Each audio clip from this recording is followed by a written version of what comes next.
Future and option course के 7th part में आपका स्वागत है। पिछले कुछ पार्ट्स में हम फ्यूचर्स के बारे में बात कर रहे हैं और साथ ही उसके प्रैक्टिकल एप्लीकेशंस के बारे में भी बात कर रहे हैं। आज हम उन्हें ही यानी फ्यूचर के प्रैक्टिकल एप्लीकेशंस क्या क्या होते हैं, प्रैक्टिकली फ्यूचर्स को कैसे यूज किया जाता है उसके बारे में बात करेंगे। अब हम बात करेंगे हेजिंग के बारे में।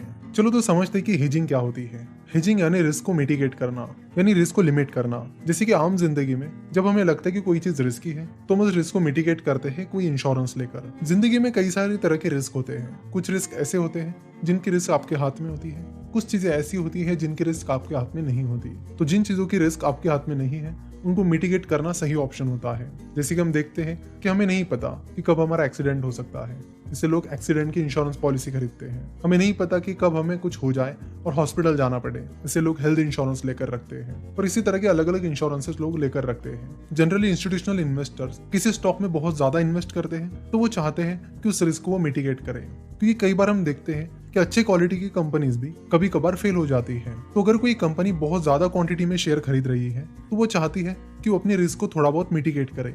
चलो तो इसे भी एक एग्जांपल की मदद से समझते हैं। टीसीएस की कैश मार्केट में शेयर प्राइस 2220 रुपए चल रही है। नाउ कोई बड़ी कंपनी या कोई इंस्टीट्यूशनल इन्वेस्टर बहुत ज्यादा क्वांटिटी में टीसीएस के शेयर खरीदना चाहता है। वो चाहते हैं कि वो टीसीएस के 1 लाख शेयर्स खरीदें। नाउ 1 लाख शेयर्स खरीदने के बाद अगर शेयर की प्राइस ऊपर जाती है तो उन्हें अच्छा खासा प्रॉफिट होगा, अगर शेयर प्राइस नीचे चली जाती है तो उन्हें लॉस होगा। तो साथ ही वो कंपनी चाहती है कि वो अपने रिस्क को भी मिटिगेट करें, क्योंकि वॉल्यूम बहुत ज्यादा है इसलिए वो कंपनी भी ज्यादा रिस्क नहीं लेना चाहती।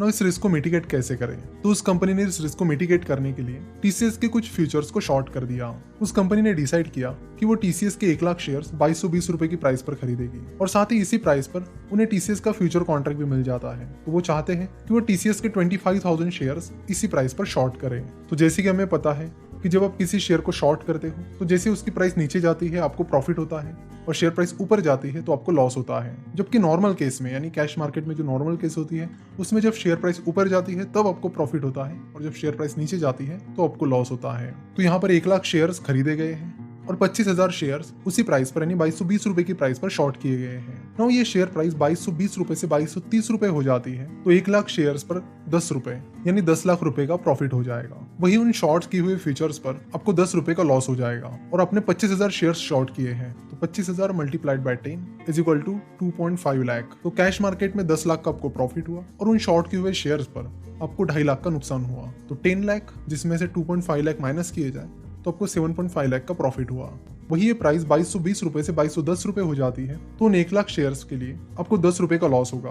तो 1 lakh multiplied by 10 is equal to 10 lakh rupees का आपको लॉस होगा। वही उन 25,000 शेयर्स पर आपको 10 रुपए का प्रॉफिट हो जाएगा क्योंकि आपने शॉर्ट सेलिंग की है। 10 multiplied by 25,000 is equal to 2.5 lakh. तो इस केस में आपका लॉस होगा 7.5 लाख। कैश मार्केट में 10 लाख का लॉस और फ्यूचर्स में 2.5 लाख का प्रॉफिट। तो इस तरह आपका लॉस 10 लाख के बजाय 2.5 लाख से कम हो गया यानी 7.5 लाख का हो गया। तो इस तरह आप हेजिंग कर सकते हो एक लिमिट में। तो हेजिंग कुछ इस तरह यूज की जाती है आपके रिस्क को लिमिट करने के लिए। देखो आप सारे के सारे शेयर शॉर्ट करते तो आपको कुछ ज्यादा फायदा नहीं मिलेगा क्योंकि आपका प्रॉफिट और लॉस दोनों नल हो जाएंगे। जैसे कि अगर आपने टीसीएस के कैश मार्केट में 2220 रुपए की प्राइस पर 1 लाख शेयर्स खरीदे हैं और 2220 रुपए की प्राइस पर ही 1 लाख शेयर शॉर्ट किए हैं तो आपको कुछ प्रॉफिट और लॉस नहीं होगा, वो हमेशा नल ही रहेगा। क्योंकि जब प्राइस 2220 रुपए से 2230 रुपए हो जाएगी तो आपको कैश मार्केट में पर शेयर के पीछे 10 रुपए का प्रॉफिट होगा और फ्यूचर्स मार्केट में पर शेयर के पीछे 10 रुपए का लॉस होगा। उसी तरह जब वो शेयर प्राइस 10 रुपए से गिर जाएगी यानी 2220 से 2210 रुपए हो जाएगी तब आपको कैश मार्केट में एक शेयर के पीछे 10 रुपए का लॉस होगा और फ्यूचर्स में एक शेयर के पीछे 10 रुपए का प्रॉफिट होगा।